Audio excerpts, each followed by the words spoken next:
রবিবার দুপুরে এরকম মটন কারি দিয়ে এক থালা ভাত নিমিষে উড়ে যাবে। ফ্রেন্ডস, আজকে সানডে, ছুটির দিন। আজকে আমাদের হচ্ছে মটন কারি। অল্প ঝোল রেখে এই ম্যারিনেটে কী কী দিয়েছো? পেঁয়াজ, আদা, রসুন, কাঁচা লঙ্কা, টমেটো।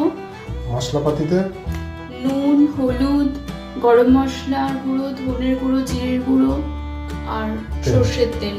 আর এর সাথে যাবে বড় বড় নতুন আলু।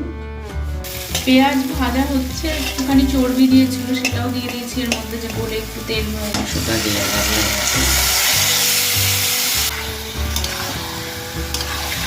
ওটা কষা হচ্ছে। দুটো কাঁচা মানে তেজপাতা দুটো ছিঁড়ে দিল, মাখানোর সময় দিলে ভালো হয়।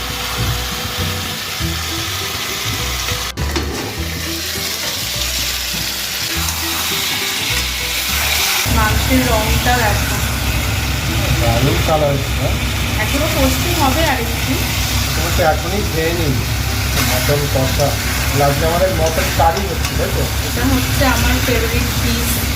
লেগে টেস্টটা ব্যালেন্স করার জন্য সামান্য একটু মাংস দেওয়ার জন্য এখানে আলুটা ভেজে তুলে রেখে দিয়েছি। কষানোর কালারটা কিন্তু দারুণ এসছে। প্রেশার কুকারে একটু জল দিয়ে বসিয়েছি, ওই 1.5 কাপ মতন জল দিয়ে।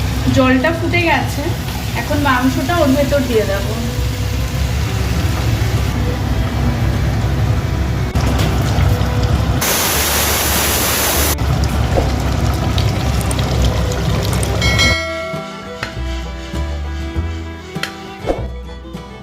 রোববার দুপুরে এরকম মটন কারি দিয়ে এক থালা ভাত কবজি ডুবিয়ে সেবা হবে।